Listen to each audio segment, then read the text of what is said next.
5, 4, 3, 2. Hello everybody, this is the University of North Florida Statistics course, STA 2014 Quiz 8 Review, or solutions you may call. Hi, so this is going to be our kind of a testing video, not too long, and see how it works. Alright, everybody? Well, you took the quiz before the spring break, so I know it has been a long time, so that's why I'm providing this solution. Okay? So, let's look at this. Number one. Yes, if you do not have a copy, please pause this video and go pick up your device to look at the problems on screen, or if you print it, just you can have a copy with you. Okay. A doctor knows from experience that 20% of the patients to whom he gives a certain drug will have undesirable side effects. So, 20%, which is 0.2, of the patients experience undesirable side effects. Find the probabilities that among the 15 patients to whom he gives the drug. Okay, so n equals 15. So number one, what is the probability that exactly 2 will have undesirable side effects? So when you set up, okay, so probability that the number of patients who said if they experienced the undesirable side effect is C times, okay, sorry, this, and then P to the X times 1 minus P to the N minus X. So, number one case is exactly 2 will have undesirable side effects. So that means X equals 2, little x equals 2.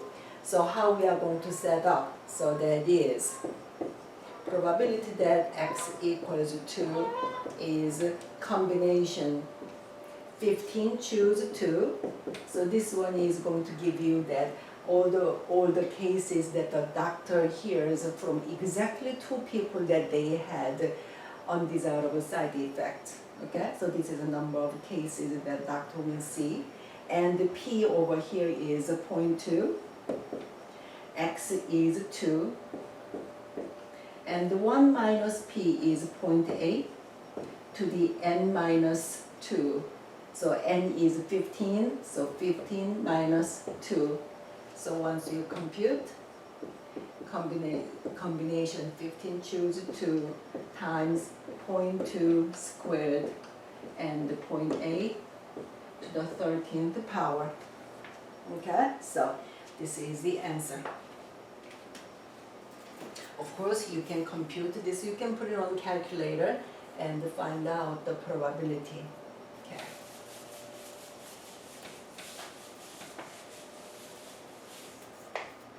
Number 2 is at most 2 will have a desirable side effects. So how we are going to understand here? At most 2 will experience a undesirable side effects. I'm sorry. Okay. So again, our formula is here 15 choose x.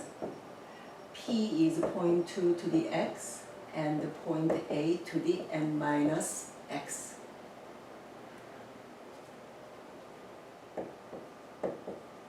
N minus x here. Okay. So at most 2, that means x could be 0, right? Okay. No one said I have an undesirable side effect. Or x equals 1 or x equals 2. Okay, so 3 separate cases. Well, in this case, you can do it add 3 times. But if you use a calculator, we are going to say binom CDF. So this C is for cumulative 1. Okay, so that is, first is N and P and X. You are going to plug in, just provide each number each time.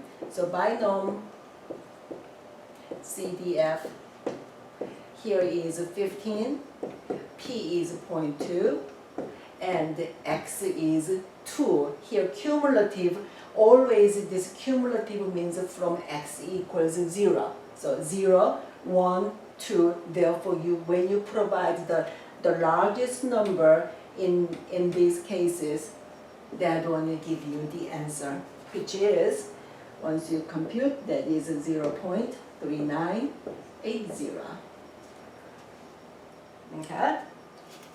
So when you hear the word like at most 2 or at least 3, these things, I want you to write down these cases are included here so that you have a very clear idea.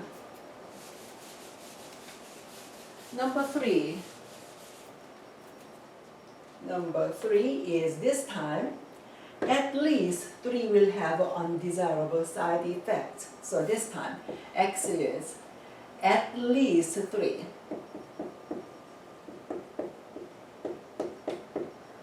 So that means X equals 3 is included, correct? So 3, 4, 5. Well, the doctor asked his 15 patients, okay? So 3, 4, 5, 6, 14, 15.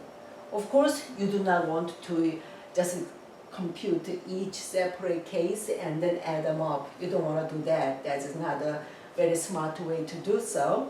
So let's think about. So that means X is greater than or equal to 3. So look at this. This is almost all possible cases. What is missing over here? What is missing over here is 2 and 1 and 0. Is that correct? Okay? So once you use all possible cases, that means it gives you probability of 1. Okay? All possible cases over here. And then subtract 1, 2, 3 cases. So what is that? P of X is less than or equal to 2. Do you agree with me? Okay? At least 3. Therefore, we must include 3 in our calculation. Therefore, when you subtract, we have to subtract up to only 2, not 3. Okay? So that gives you 1 minus, what is that? That is binom CDF.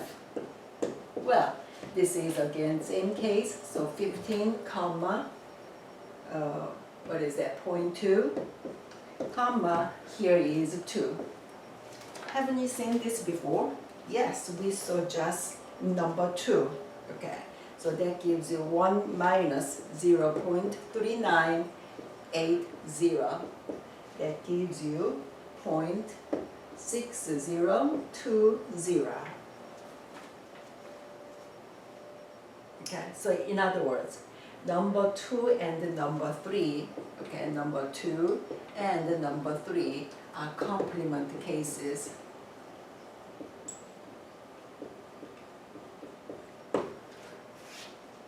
All right, most of you made a mistake by one subtract, this probability X is less than or equal to 3, because what you hear is at least 3.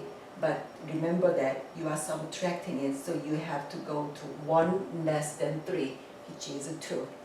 And this is a reason why we are subtracting only these 3 cases. Okay? All right, let's move to number 4. Number 4 is kind of, just a conceptual thing. You don't really have to calculate anything. You understand the concept from the given statement. Number 4. If X is a normal random variable with a mean 40 and the standard deviation of 10, and this is assumed, okay, probability that X is greater than 45 is 0.3085. If this is a case, then what is probability that X is greater than or equal to 45? Look, what's the difference between this and this? In this case, 45 is not included, In this case, x equals 45 is included. But this x variable is a continuous variable over here. This random variable is a continuous case because we say we apply this one to normal distribution. Okay, so here x is greater than this, greater than or equal to 45. They don't make any difference. Same 0.385. 3085. Part B. Oh, I'm sorry. Here, P is probability of x is less than 45. Okay, probability that x is less than 45. Here is greater than 45. Here is less than 45. So obviously, this is 45. And then the other side, okay? The opposite side, so it has to be complementary, so it has to be 1 minus 0.3085, which is 0.6915. Okay? What about part B? Again, same condition.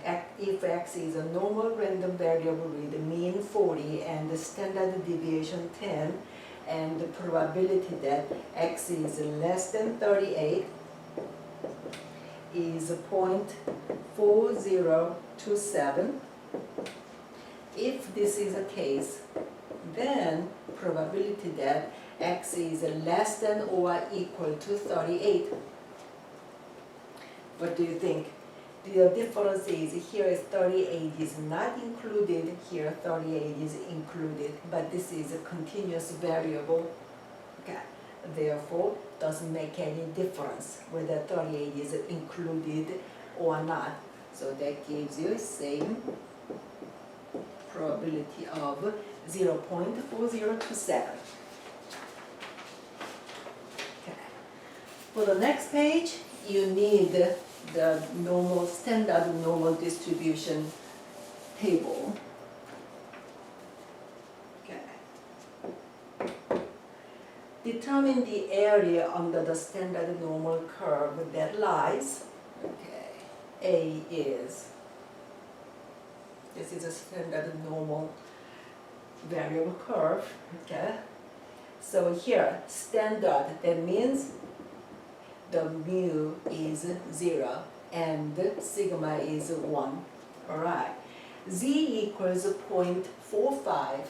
Okay, so that means it is greater than 0, correct? Therefore, the right side over here, so Z is 0.45.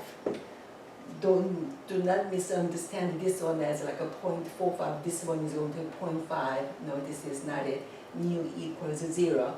Therefore, all the positive z-scores will be to the right of this median over here. Okay. So, to the left of this, so we shade the region here. Okay. So you go to the table.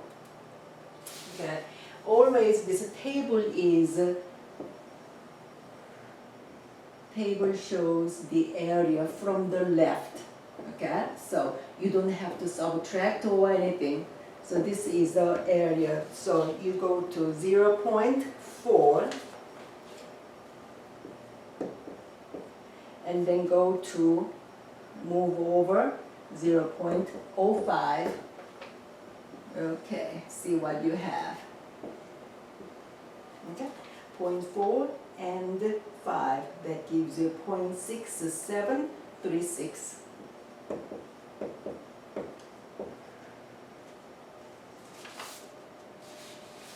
Okay, so this shaded region is 0.6736. By the way, what does that mean? Area is this. That means the probability that under this normal standard distribution, the probability that the z-score is z-score is 0.45, so less than or equal to z-score 0.45 is probability is about 67%. Part B, to the right of z equals 2.05. So this time you have z 2.05 is pretty big because 0 in the middle and 1 sigma, okay, 1 sigma, sigma is 1, so 2 sigmas over here, so 2.05. Okay. So we want to go to the table. However, over here what we want is to the right of this number, z-score. Okay? We want this area, but the table gives you what? Table gives you always from the left end. So what we have to do, we are going to subtract from 1. Okay? So let's go to z equals 2.05. So go to the chart 2.0 and 05 again, 0.05. Go over here, so what's the number you see? That is 0.9798. 9798. So that gives you 1 minus 0.9798. Again, this table is not flexible like your brain, okay? This table gives you always from the left end. That's why you want to subtract to find this right end over here, okay? So that gives you 0.0202.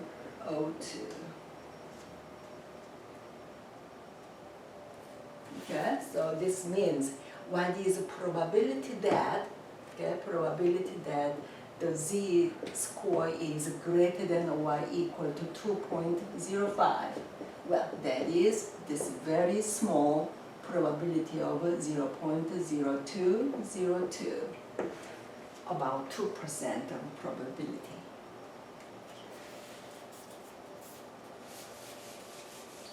Well, this is the very first video I'm making over here, so probably it's not very smooth, okay? But please just bear with me. Part C. This time between z equals -2 and z equals +2. So, where is that? Again, the mu is right in the middle, that is 0. So z-score is 0 over here, so -2 is 2 sigmas away. -2, and here is +2. So -2 and +2, they are symmetric. Okay. What we want is the area between these two z-scores. So what is your strategy over here? Okay. Well, from the on the table, the area you find is always from this left end. Wherever we want, it doesn't matter. That is always from left end over here.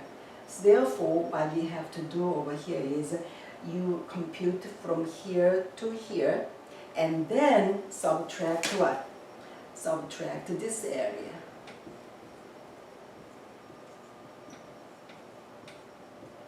Make sense? Okay? So that gives you the area up to +2. Area up to +2 is 0.9772. All the way up to here is 0.9772, and then subtract. Here is -2. Go to the back of the page. Here is -2, which is 0.0228. Okay? So that gives you 0.9544. Does it make sense? Okay? So whenever you are asked to find the area between z-score this and this. That means always to the right one, so from the left end to all the way to the right end, and then subtract the area from the left end to the smallest number up to here. Okay, that's how you compute. So between -2 and +2, the area is 0.9544. Okay, I ask here interesting question. Is this result approximately same as the empirical rule? So what do you remember about empirical rule?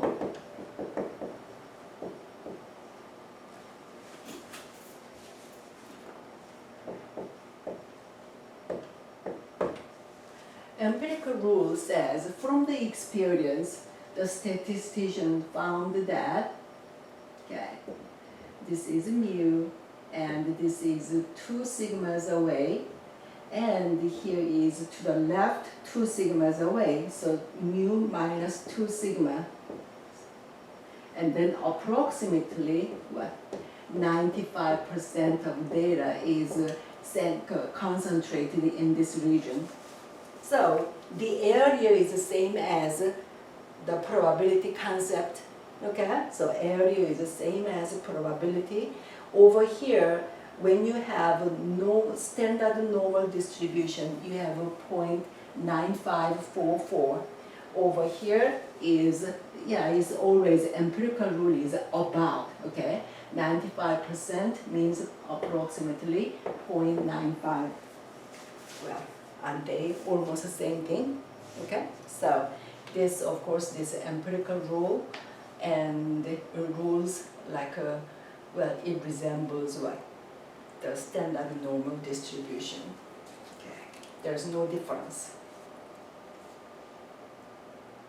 Part D, find the z-score such that the area and the standard normal curve to its left is 0.72. Well, what kind of idea do we need over here? So let's write down what we have. Okay, part D, find the z-score such that we need to find the z-score to its left is 0.72. Okay, let's be careful. This is 0, z-score 0, and the area over here is 0.5. So area to the left is 0.72, so it has been more than that, so well, about here. So z-score we do not know, but this area is 0.72. So what do we have to do? Well, in other words, when you read this standard normal distribution table, we start from z-score and find the area. That's the normal way to go. But this time, we have to find the z-score. So we have to use backwards, okay? So we are going to find where is 0.72. We just approximately 0.72. Let me find out. 0.72. Okay, I found it.